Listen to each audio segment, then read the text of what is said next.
Baik, suara saya jelas teman-teman.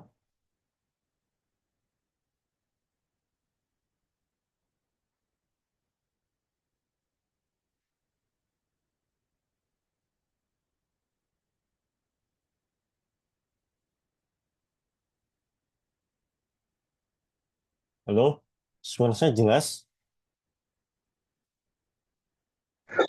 Jelas ya. Alhamdulillah Oke, baik. Ustaz. Kita langsung mulai. Bismillah, Assalamualaikum warahmatullahi wabarakatuh. Alhamdulillah ya ala ihsanih wa syukru lahu ala taufiqih wa amtinanih wa asyhadu an la ilaha illallah wahdahu la syarika lahu ta'zim li sya'nih وأشهد أن محمدا عبده ورسوله الداعي إلى رضوانه اللهم صل على محمد وعلى آله وأصحابه وإخوانه. Ya, Alhamdulillah kita kembali melanjutkan pembahasan rukun Islam dan kita masuk kepada rukun Islam yang kedua, yaitu iqamus shalah. Silakan. Apakah ada yang mau menjadi volunteer untuk membaca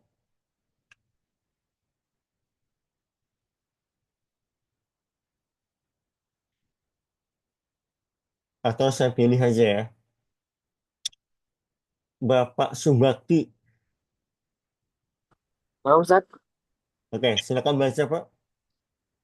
Yang ini saya Arkanul Tsani saya. Iya, atau Mau Nursyani. Ustaz. Arkanul Tsani min arkanul Islam iqamus shalah salatu li lughatan wa syar'an. As-salatu lughatan ad-du'a ad-du'a'u li qawlihi ta'ala wa salli alaihim inna salataka sakanun lahum wa syar'an hiya aqwalu wa af'alun makhsusat makhsusatun muftatihatun takbiri wa mukhtatimatun bitaslim. Rukun yang kedua dari rukun Islam yaitu menegakkan sholat. Apa eh, secara bahasa, pengertian secara bahasa dan secara syar'i? Apa pengertian sholat secara bahasa dan secara syar'i? Sholat, as-sholah secara bahasa adalah doa. Biqaulihi ta'ala berdasarkan dalil washolli alaihim inna sholataka sakanul lahum. Dan secara syar'i dia akwalul wa af'al. Terjem dulu, apa tuh? Wassalli alaihim inna salataka sakanun lahum. Apa Oh ya, terjemahannya? wasolli adalah Doakanlah, apa Ustaz? doakanlah Oh, doakanlah atas mereka. atas mereka sesungguhnya sholatmu, Sesungguhnya doamu sesungguhnya doamu sakanul lahum untukmu ya Ustaz ya. ketenangan untuk lahum, Ketenangan untuk kalian ya. untuk mereka. Oh, untuk mereka. Dan secara syar'i dia adalah akwalu wa af'alu makhsusah. Dia pengertiannya adalah akwalu apa ya? Jamak dari qaulun. Apa qaulun? Ucapan. Oh, ucapan Nah, dan ucapan. perbuatan, ucapan dan perbuatan maksuson yang dikhususkan ya Ustaz ya. Ya, betul. Yang dikhususkan muftalihatun bit takbir yang dimulai dari takbir dan diakhiri muhtatimatul bitaslim dan diakhiri dengan salam. Masya Allah, barakallahu fikum, betul ya. Jadi sholat itu teman-teman secara bahasa ya definisi adalah doa. Ya, apa dalilnya?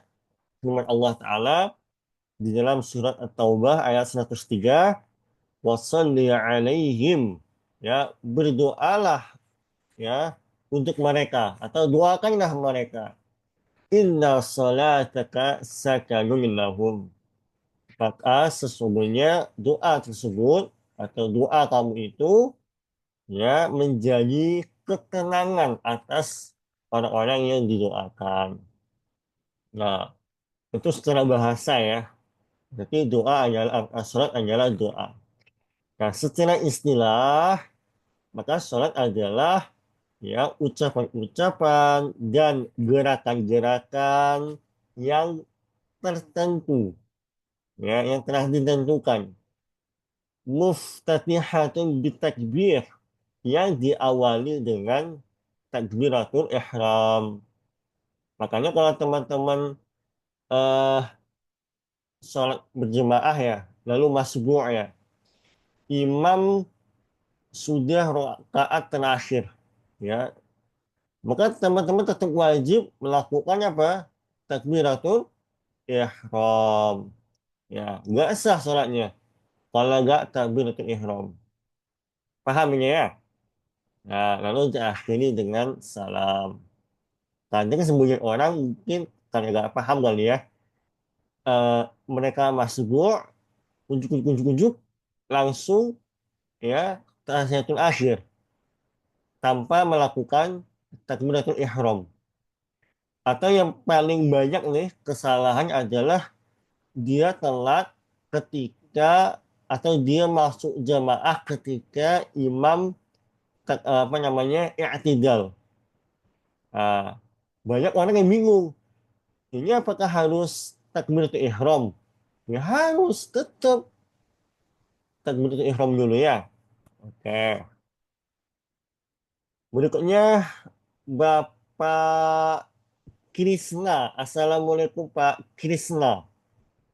Waalaikumsalam warahmatullahi wabarakatuh. Oke, baik, silakan. Mata furidat as-salatu. Mata furidat as-salatu lailatal isra'i qoblal hijrati bisanatin wa nisfin salasah wa yubayyinat wa wa wa, wa yubayyinat mu muwa muwaqituha sabihatun tilkal lailatil arba'ah. Kapan difardukan atau diwajibkan sholat? Diwajibkan sholat pada malam Isra sebelum hijrah pada tahun 3 Hijriyah.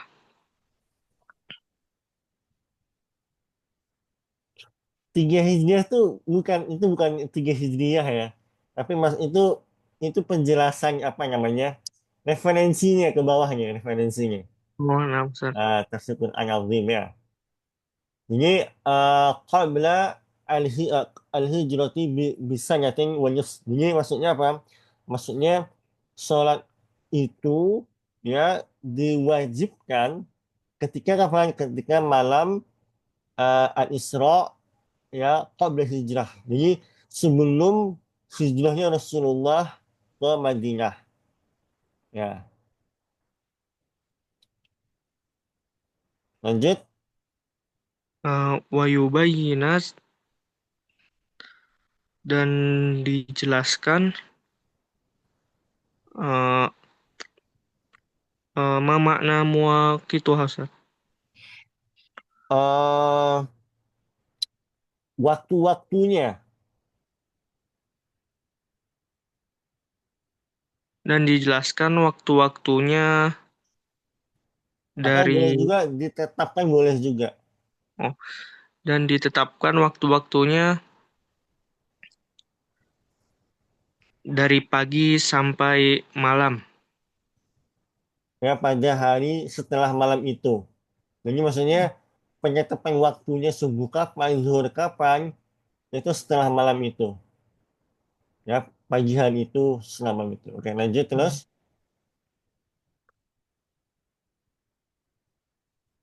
Yang mal muradu, Ustaz. Ya, Ma'murat. Mal muradu biqamis shalah. Al muradu biqamis sholati wal muhafazatu ala mawaqitiha wa isbagut tuhuri biha wa itmamur ruku'is sujud wa tilawatil khusyuk. Eh, Apa yang dimaksud dengan apa yang dimaksud dengan menegakkan sholat? betul? Menegakkan sholat dia adalah menjaga menjaga sholat atas waktu-waktu yang sudah ditetapkan dan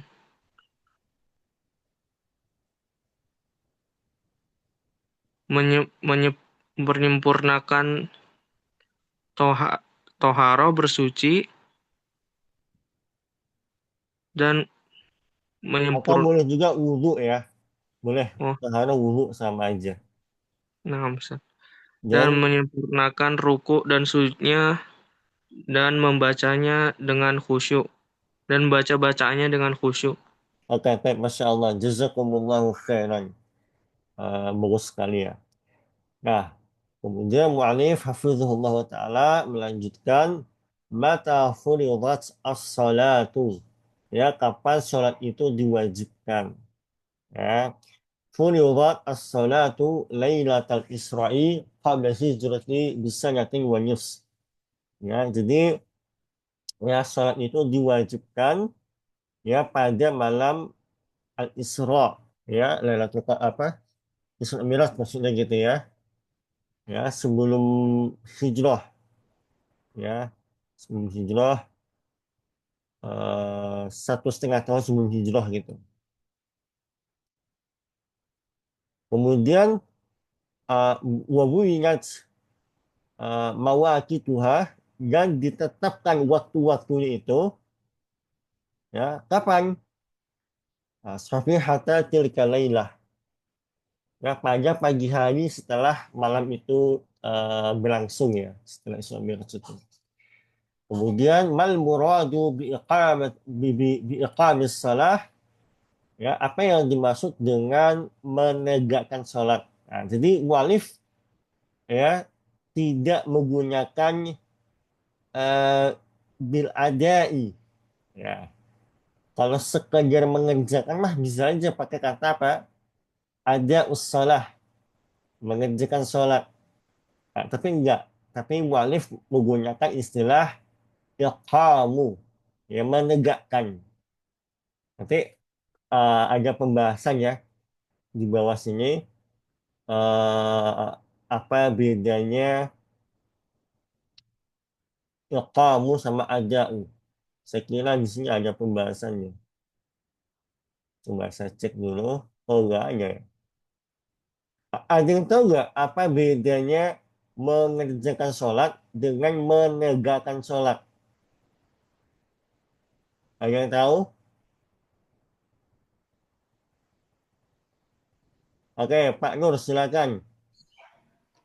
Eh, ya Bismillahirrahmanirrahim. Eh, Sepemahaman Anda mengerjakan sholat itu hanya memenuhi kewajiban saja, Ustaz. Artinya setelah dikerjakan selesai. Tapi kalau menegakkan memenuhi rukun dan syaratnya, kemudian eh, apa namanya nilai-nilai dari sholat itu dikerjakan di dalam.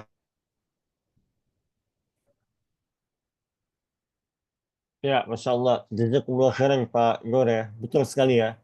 Jadi kalau hanya sekedar mengerjakan, ya kayak orang balas hutang aja, kayak orang bayar hutang, sekedar itu aja, ya.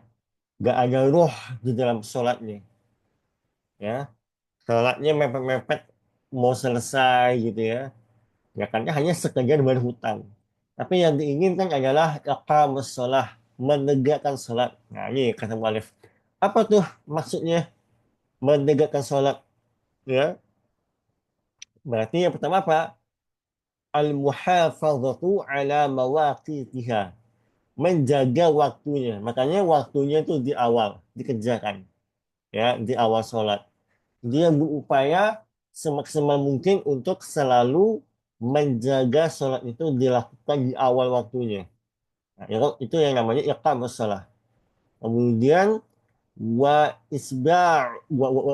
isba'ul tuhur dan menyempurnakan wudhunya. Gak asal-asalan, ya gak asal cepet. Tapi dia betul-betul memperhatikan ya anggota wudhunya. Wa isba'ul ruku' wa sujud wa tilawatu wal khusyuk. Ya, dia menyempurnakan rukuknya dengan tumakninah. Maka orang-orang yang sholat, misalnya sholat tarawih gitu ya, 21 sekian rakaat, tapi hanya 5 menit, 4 menit, cepet banget. Nah, berarti dia tidak menyempurnakan rukuknya. Dia hanya sekedar membayar hutang aja. Dia maka seharusnya itu seorang muslim ya dia tumak ninah dalam rukuknya, dalam sujudnya, lalu bacaannya apa? Khusyuk. Khusyuk itu bagaimana kita memahami khusyuk ya. Contoh paling sederhana itu para sahabat ketika lagi sholat ya dan mereka menjadi apa namanya penjaga ya di medan pertempuran. Ketika datang panah, nancep, itu dia nggak batalin. Bukan karena dia nggak bisa batalin, tapi dia terlalu menikmati. Nah, ya kalau kita sudah bisa menikmati sholat kita, hanyut sama baca imam, nah, itu insya Allah sudah masuk kategori khusyuk. Saya ingat tahun 2000-an itu banyak banget pelatihan sholat khusyuk ya. Ya, 2 juta, 3 juta gitu kan. Padahal ya inti dari khusyuk adalah kita betul-betul hanyut ya menikmati sholat kita. Nah, dan salah satu tools atau alat ya untuk bisa khusyuk adalah ya kita harus paham bahasa Arab. Ya, gimana kita bisa memahami bacaan imam kalau kita nggak bisa bahasa Arab? Ya, baik. Berikutnya, Pak Nur, silakan. Ma hukmu tarkis sholah? Bismillahirrahmanirrahim. Ma hukmu tarikis salah? Man tarakas salata wa huwa balighu aqilun jahidan liwujubiha wa ghairaha jahilin kafara wa kharaja minal millati wa in tarakaha tahabunan aw kasalan faqadir takabal kabirah wa lam yakhruj minal islam. Apa hukum meninggalkan salat? Man tarakas salah, siapakah orang-orang yang meninggalkan salat? Wa huwa balighun aqil. Yaitu orang-orang yang telah sampai akalnya. Jahidan, Setelah balik dan berakal. Karena ini dua hal berbeda ya. Orang balik bisa jadi nggak berakal. balik berarti sampai, aqilun akal. Balik Jadi ya gimana? balik. Balik itu ya, Oh, tanya tanya balik apa? Apa ciri-ciri balik Pak Nur? eh, mimpi basah itu kalau Ya udah, ikhwan. itu. Kalau Itu balik. laki-laki, iya. Kalau akil Berarti, itu enggak ini, enggak mesti orang balik itu berakal loh. Banyak orang balik tapi ODGJ, ya kan? iya, iya, Nah, iya, iya. Berarti dipisah terjemahannya saat ya, ya itu bisa terjemahannya. yaitu orang balik dan berakal. Ya, atau juga Jahidan, kita harus orang balik yang berakal. oh ya, orang balik yang berakal.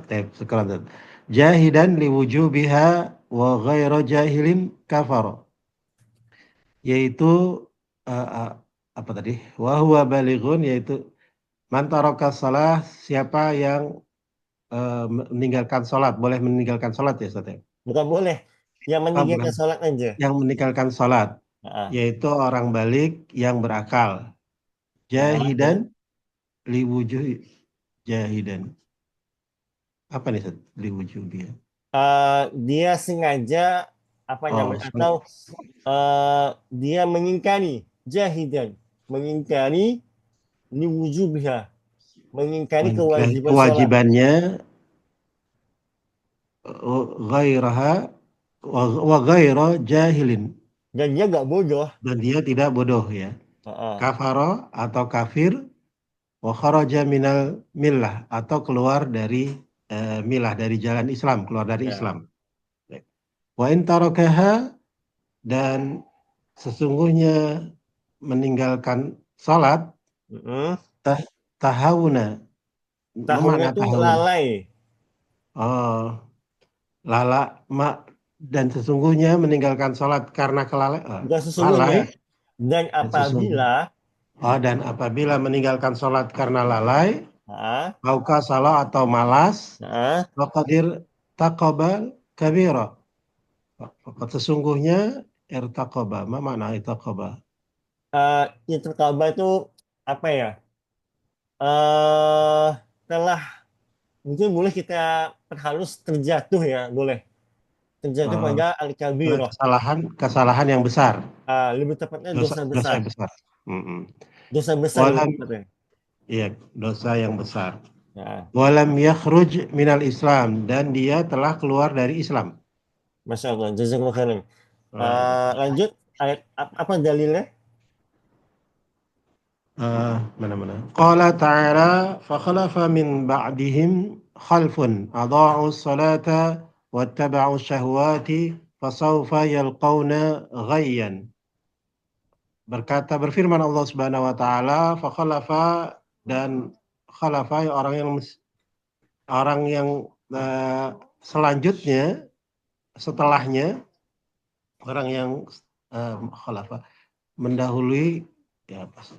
Khalafa.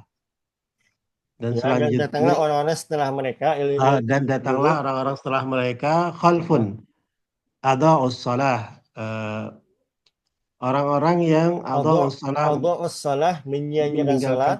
melalaikan salat, Boleh. wattaba'u syahwat, dan mengikuti syahwat, fasawfa yalquna, Ghayyan. Dan mereka akan menjumpai kesesatan. dan mereka akan menjumpai kesesatan. Ah, ah. Illa man taba wa amana wa amila salihan faulaika yadkhulunal jannah wa la yudhlamuna syai'an, kecuali man taba, yang kembali, wa amana, dan beriman, serta beramal soleh, dan beramal soleh, faulaika, mereka itu adalah yadkhulunal jannah, akan dimasukkan ke dalam surganya Allah, wala yudlamuna syai'an, dan tidak ada sesuatu pun yang dapat menzalimi mereka. Masya Allah, jazakumullah khairan Pak Nur. Ya. Pak Nur ini orang Makassar ya? Bukan Sat, Jawa Sat. Jawa ya? Yogyakarta Sat. Jakarta. Suara Pak Nur ini mirip suara guru saya, Ustaz Zulkarnain. Masya Allah. Saya kayak berasa ya berhadapan sama guru saya ya, Ustaz Zul. Masya Allah, Masya Masya Allah. Allah. Mirip betul suaranya. Ya, serak-serak basahnya mirip. Ya, barakallahu fikum. Baik, ma hukmu tarikis shalah? Apa hukum meninggalkan sholat? Nah, jadi mu'alif di sini membedakan ya. Ada orang yang meninggalkan sholat atau nggak sholat karena dia mengingkari ya bahwasanya sholat itu wajib, atau yang kedua, jenis kedua, orang nggak sholat karena males gitu ya. Nah, mu'alif membedakan. Kata mu'alif hafizullah, ya, man taraka shalah wa huwa balighun aqil. Orang-orang yang nggak sholat tapi dia tuh sebenarnya balik dan dia berakal. Dia udah mimpi basah misalnya dan dia berakal, nggak ODGJ gitu ya. Jahadan liwujubiha.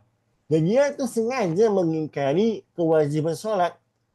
Ya, misalnya dengan anggapan yang banyak di masyarakat nih, wah gue mah gak wajib sholat, gue udah levelnya udah apa sih namanya, di atas syariat, katakan mereka hakikat. Nah, gue mah udah hakikat. Nah, ya. Ini sama aja, dia berarti mengingkari kewajiban sholat. Apapun dalihnya, mau dia hakikat kayak, mau dia apa kayak gitu ya, maka termasuk mengingkari kewajiban sholat. Wa ghairu jahilin. Dan dia gak bodoh, dia tahu. Dia udah pernah belajar sebelumnya. Ya, bahwasanya semua muslim itu wajib sholat. Bahwasanya rukun Islam itu salah satunya sholat. Dia tahu itu. Nah, maka konsekuensinya apa? Kafaro wa haraja minal millah. Maka dia telah kafir dan dia keluar dari ya, agama. Ya, makanya para ulama membedakan ya. Kalau sampai ada seorang istri punya suami macam ini, maka automatically fasah pernikahannya dia. Ya, kayaknya juga kafir, gitu ya. Tapi tetap yang boleh menjatuhkan vonis ya, dia kafir adalah ulil amri. Apakah itu bermakna Pak Prabowo memvonis antum kafir? Kayak gitu atau gimana? Gimana praktek realitanya? Ulil amri menyatakan si A si B kafir. Apa Pak Prabowo ujuk-ujuk datang ke rumah dia terus kasih surat kamu kafir atau gimana? Coba Pak Nur. Kayak mana caranya Pak Nur? Ulil amri menyatakan dia kafir. Eh, mungkin dengan membuat aturan, saat penguatan dari ayat Allah Subhanahu Wa Ya, Taala maksud saya tersebut. secara teknis kayak mana caranya? Apakah ulil amri datang ke rumah dia ngasih tahu kamu udah kafir ya? Atau gimana? Eh, Gak tahu. Allahu alam, Ustaz. Nggak tahu. Nah, jadi melalui perwakilannya, ya pengadilan yang kalau kita ada pengadilan agama, gitu ya. Kalau di Mesir itu setahu saya ada pengadilan khusus masalah takfir ya. Di Mesir itu ada pengadilan khusus masalah takfir. Kalau di kita bukan pengadilan khusus takfir ya, tapi pengadilan agama gitu. Nanti si istri boleh ngajukan hulu ya. Pak Hakim, saya mau ngajukan hulu. Kenapa Bu? Suami saya sengaja nggak sholat. Nanti hakim memutuskan ya, karena hakim ini adalah perwakilan dari ulil amri ya. Nah, kemudian wa in tarakaha tahawunan. Nah, kalau ada orang dia nggak sholat, dia yakin nggak wajib sholat itu, yakin dia, tapi malas aja, gangguin jin dia, malas aja gitu kan. Banyak ya kita jumpai orang nggak sholat karena malas, ya, lalai ya, tahu itu lalai, dia lalai gitu ya, dia sibuk kerja, kerja, kerja, kerja, kerja, kerja, sampai lupa sholat subuh, lupa sholat zuhur. Namanya kalau lupa mah bisa langsung dikodok ya, langsung. Atau karena males. Ini banyak nih. Banyak banget orang kerja di sawah dari pagi sampai siang, sampai sore malah nggak sholat-sholat. Ini sebetul-betul musibah besar ya. Sudahlah diuji oleh Allah dengan ekonomi yang sempit, plus dia juga ya kufur kepada Allah. Ya, nggak sholat. Ini musibah di atas musibah. Dunia dia udah susah, plus akhirat dia juga susah. Ya, na'udzubillah. Nah, faqad irtakaba al-kabirah. Maka dia telah melakukan dosa besar. Nah, tapi apa? Walam yahruj minal Islam. Tapi dia nggak sampai keluar dari Islam. Tapi ini khilaf ya, teman-teman ya. Ini khilaf. Sebagian ulama ada yang merincikan ya tafsir. Kalau dia sengaja nggak sholat, meskipun dia meyakini sholat itu wajib, tapi dia terus menerus ya sholat-sholat, maka sama aja kafir dia, batal Islamnya. Ya, karena sabda Rasulullah jelas ya, yang membedakan muslim sama kafir adalah sholatnya. Nah, kalau dia nggak sholat, ya, maka sebagian ulama ya menyatakan dia udah batal Islam. Nah, dalilnya apa? Dalilnya firman Allah Subhanahu wa taala, wa halafa min ba'dihim khalfun adha'us shalah. Lalu datanglah setelah mereka itu ya pengganti yang lebih buruk. Kayak mana itu? Adha'us shalah, yang mereka menyia-nyiakan salat, ya. Kemudian wattabi'us syahawat, dan dia mengikuti syahwat yang buruk, ya. Karena syahwat sendiri itu nggak buruk, nggak baik. Tapi kalau menyalurkan syahwat, mengikuti syahwat, ya, tidak pada jalan-jalannya yang benar, maka dia konotasinya negatif, ya. Ya. Fasawfa yalqawna ghayyan, maka niscaya orang ini yang dia melalaikan sholat dan dia mengikuti syahwatnya dia, maka dia pasti akan menjumpai kesesatan. Kecuali siapa? Mantaba. Nah, kecuali yang mereka bertobat. Wa amana wa amila salihan. Dan dia beriman, kemudian beramal saleh. Faulaika yadkhul jannata, maka orang-orang ini akan masuk ke dalam surga wala yuzlamuna syai'an, dan dia tidak akan terzalimi sama sekali. Baik.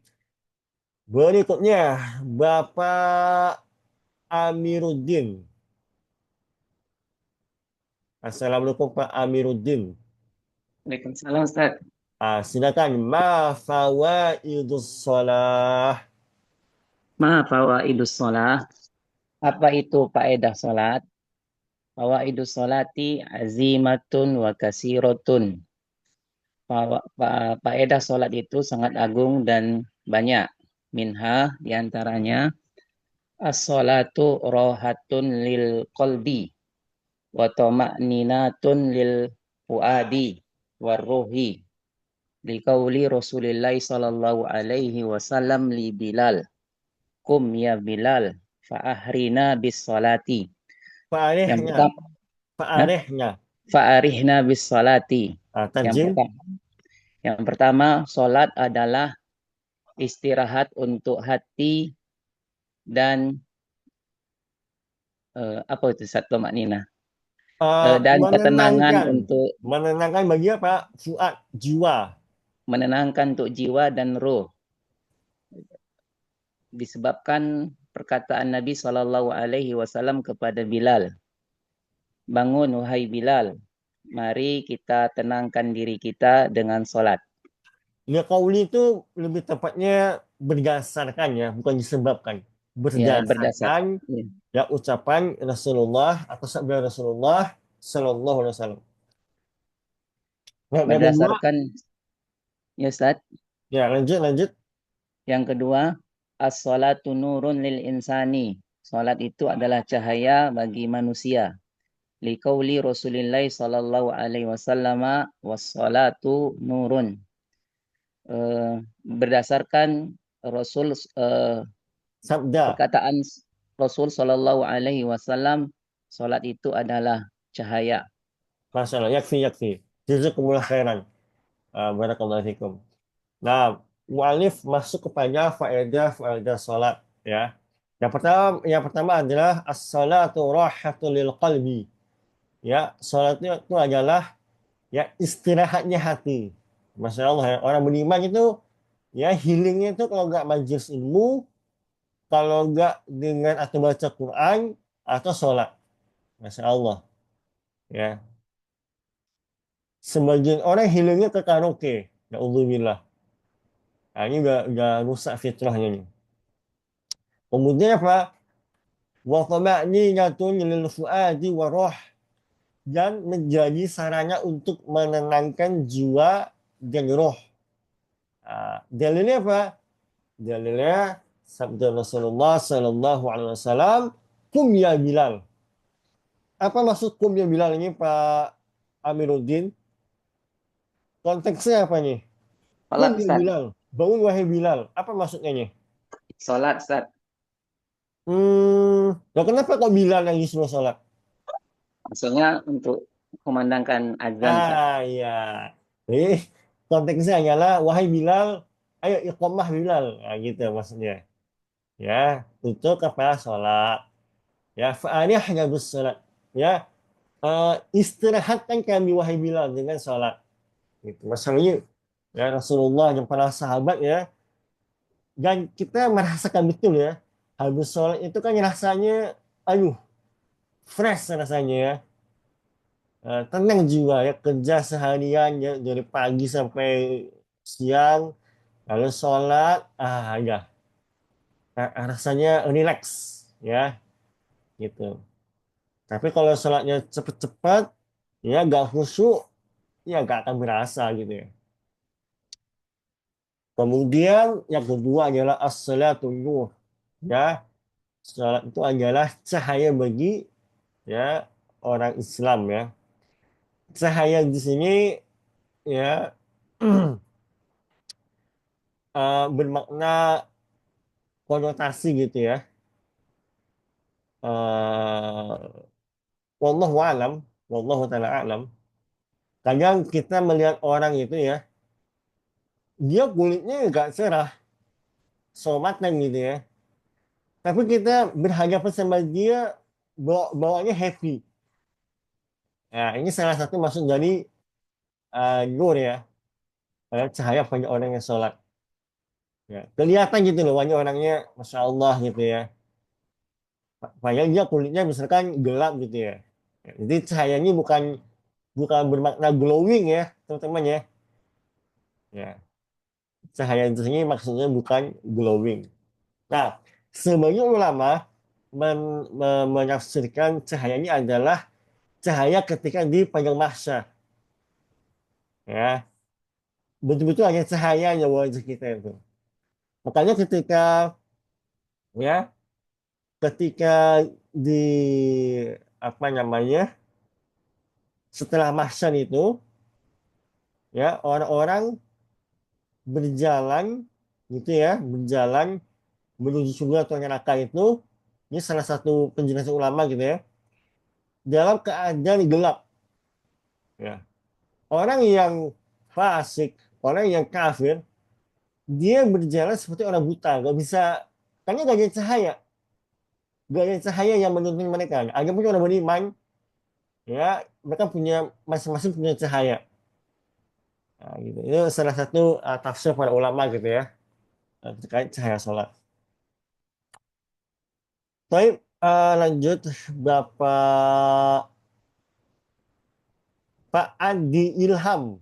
Bapak Andi Ilham. Assalamualaikum Pak Andi Ilham. Oke, tidak ada respon ya. Saya beralih ke Bapak Gunawan. Assalamualaikum Pak Gunawan.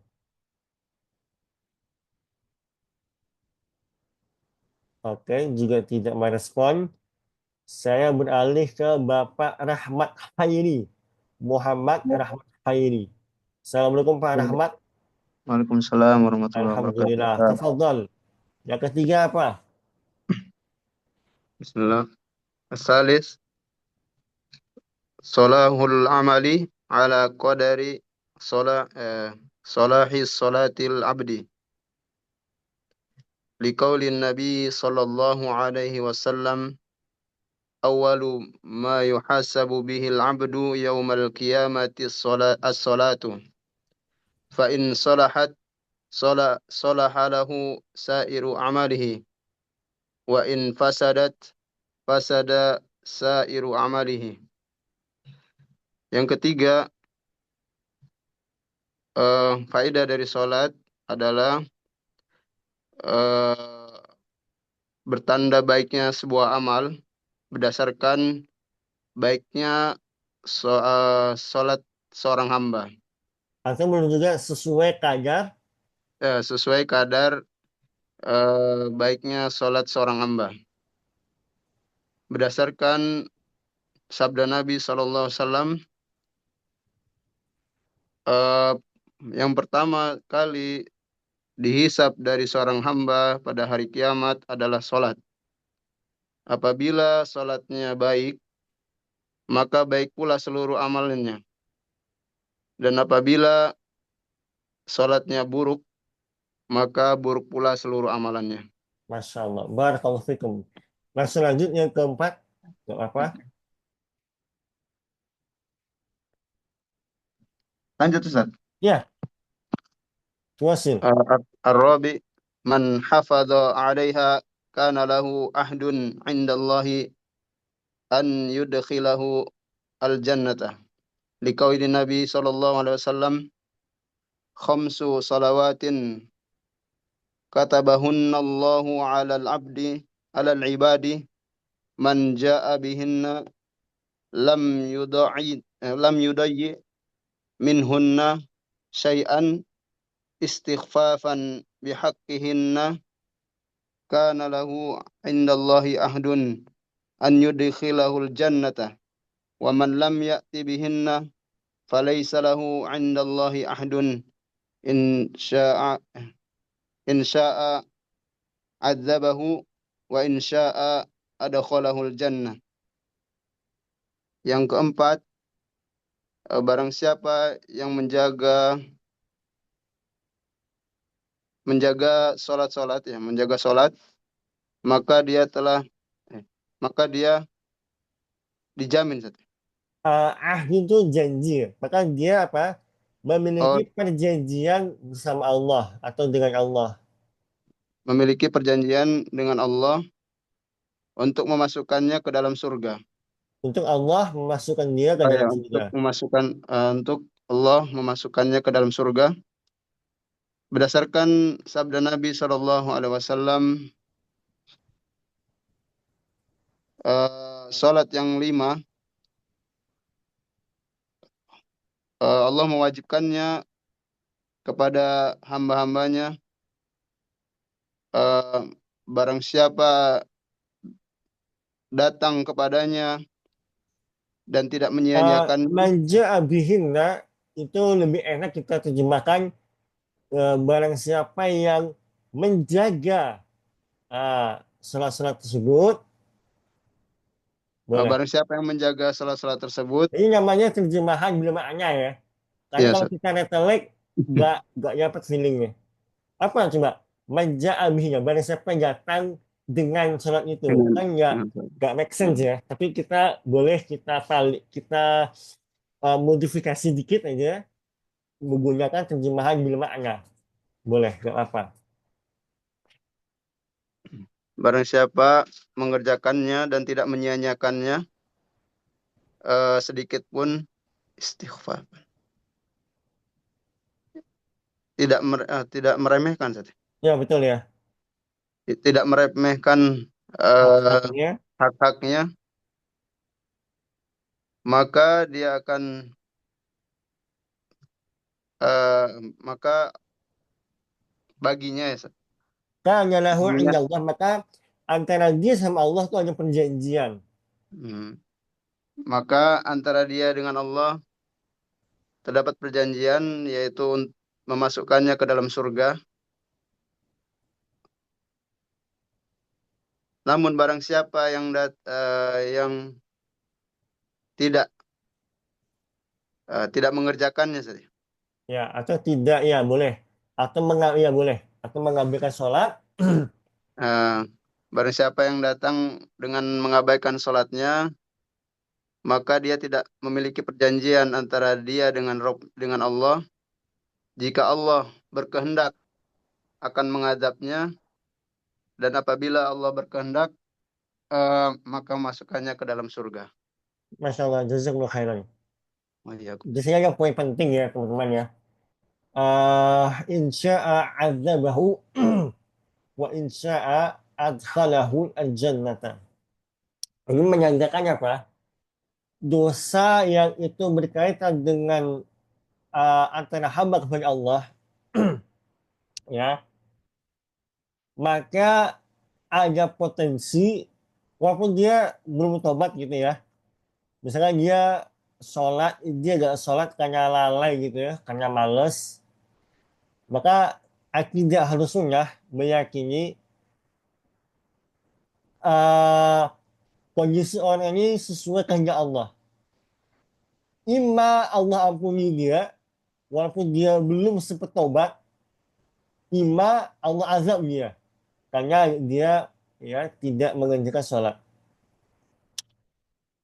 Dan ini berkebalikan dengan akidah Khawarij, ya, yang meyakini pelaku dosa besar itu ya langsung kafir. Ya, akidah Khawarij meyakini pelaku dosa besar itu langsung kafir, gak ada ampunan dari Allah Taala. Kalau dia gak tobat, ya udah, ya langsung kafir. Itu akidah Khawarij. Nah, sedangkan akidah Ahlus Sunnah, satu-satunya dosa yang pasti tidak mendapatkan ampunan kalau dia gak tobat, dosa apa teman-teman? Eh, Syirik, Ustaz. Hanya syirik, ya, mempersekutukan Allah. Itu aja tuh dosa, kalau dia gak tobat, maka juga ada celah buat Allah ampuni dia. Mau kayak manapun ibadah, mau kayak manapun sedekah dia, zakat dia, birwalidain dia, kalau dia jatuh di perkara syirik, udah gak ada celah Allah ampuni dia. Tapi kalau ada orang, na'udzubillah min dzalik ya, terjatuh pada zina misalnya, la qadarullah, pas lagi asik zina, kayak kejadian di Jakarta Utara tuh, kebakaran, kejebak, mati akhirnya. Kalau misalkan dia gak sempet taubat, pas dia mati itu, wafat itu, ada kemungkinan Allah azab dia, ada kemungkinan Allah ampuni dia. Gitu. Ini akidah Ahlus Sunnah. Ya, ini akidah Ahlus Sunnah. Baik. Nah, lalu yang tadi terkait ya, sholat ini menjadi pondasi ya. Mustahil orang kalau sholatnya gak benar, lalu ibadahnya benar, itu mustahil. Ya. Kayak mana dia bisa puasa 30 hari bulan Ramadan? Gua sholat aja kagak, gitu kan? Gitu ya.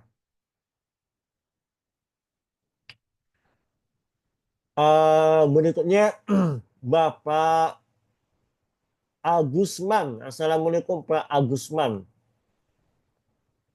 Waalaikumsalam Ustaz. Silakan yang kelima. Al-Khamis.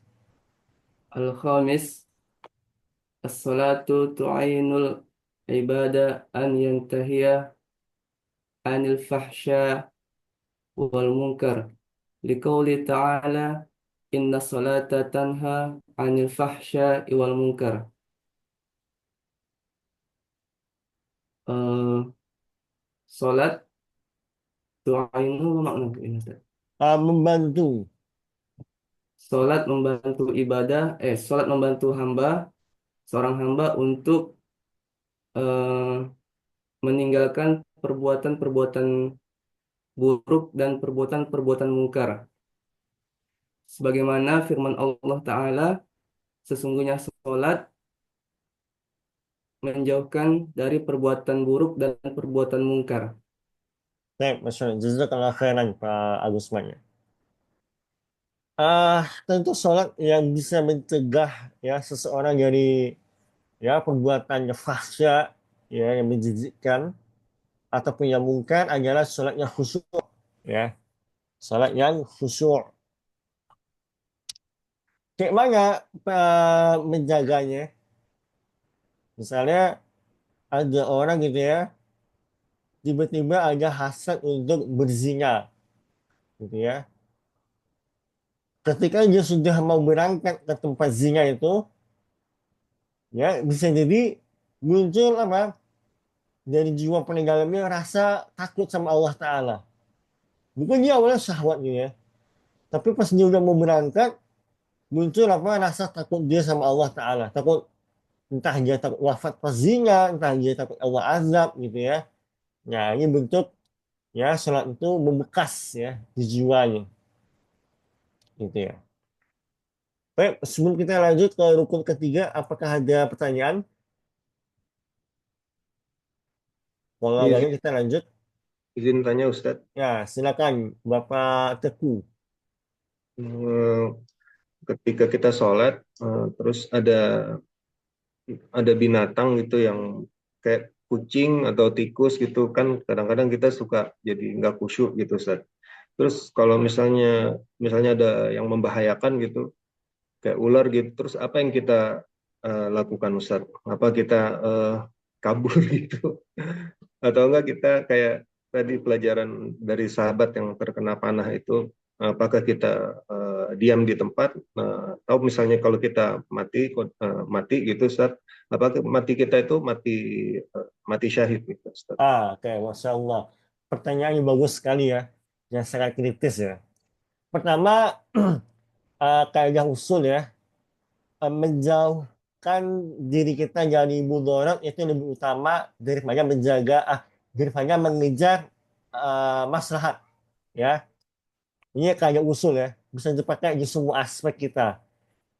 Menjauhkan diri kita dari mudarat itu lebih utama kita pilih daripada mengejar maslahat. Nah, berarti kalau pakai usul ini kita batalin sholat kita lalu kabur. Nah, karena menghindari mudarat itu lebih utama ya daripada mengejar maslahat. Toh juga kita bisa ngulang sholat di tempat yang lain gitu kan. Nah, ada pun kasus sahabat ini, eh, apa istilahnya itu ya, eh robit. Robit itu apa ya? Robit itu, ya kalau dalam medan jihad itu teman-teman, ada yang namanya robit. Robit itu berarti para mujahidin yang dia berdiri di garis paling depan. Itu namanya robit. Ya, dia sebagai penjaga di garis paling depan gitu ya. Nah, kasus sahabat ini, dia emang karena udah sakit khusyuknya aja, akhirnya nggak ngeh gitu. Ada panah yang nancep. Jadi bukan bukan karena dia mengejar maslahat, enggak. Karena dia sakit khusyuknya, akhirnya nggak terasa. Nah, ini menurut penelitian saya teman-teman, ini salah satu ya kemampuan otak yang Allah ciptakan sedemikian luar biasa gitu ya. Orang kalau udah nikmat ya dengan sesuatu, itu otak ini yang menghasilkan beberapa hormon gitu. Ya buat dia nyaman, dia relax, dia nggak ngeh gitu. Agak panah ngancep gitu ya. Sama nih, kayak teman-teman kalau lagi cabut gigi, lalu disuntik apa namanya anestesi gitu ya, itu giginya berdarah ya, dicabut kan berdarah banyak tuh. Saya ngalamin soalnya, kan nggak berasa apapun kan, karena otaknya udah ngasih hormon macam-macam. Lebih kurang gitu lah para sahabat. Saking dia khusyuknya, dia hanyut. Sama kayak kita lah, eh bukan teman-teman sering ngalamin juga, lagi baca Quran gitu kan, enak banget, hanyut banget, ya. Tahu-tahu, wah udah 10 menit baca Quran. Nah, kayak gitu lah, itu khusyuk namanya. Ini khusyuknya perkaranya mudah dipahami kok. Aneh aja orang-orang bayar 10 juta buat surat khusyuk ya. Padahal ya gampang aja kalau Anda udah nikmat, udah larut ya, udah tenggelam dalam ibadah ya.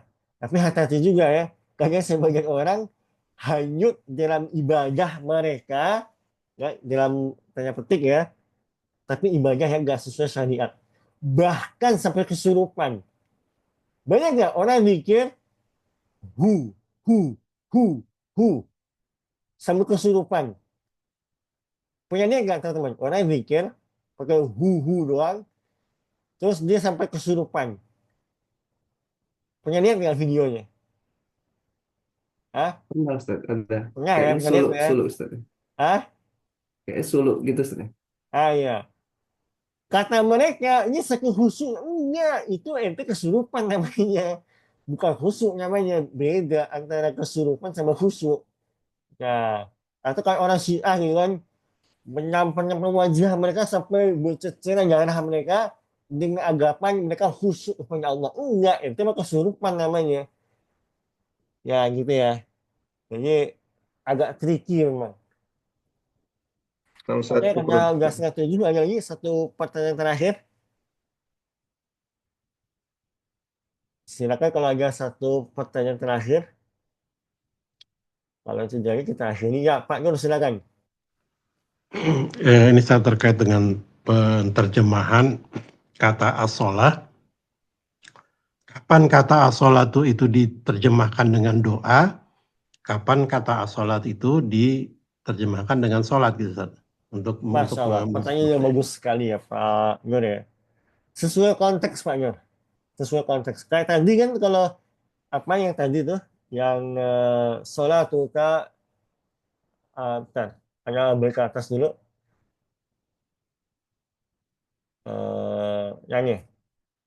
Wassalli alaihim. Nah, ini kalau kita pakai terjemahan sholat lah kepada mereka kan nggak sesuai konteks. Jadi penting banget kita menyerapkan terjemah bermakna. Terjemah bermakna. Itu penting banget ya. Terjemah bermakna.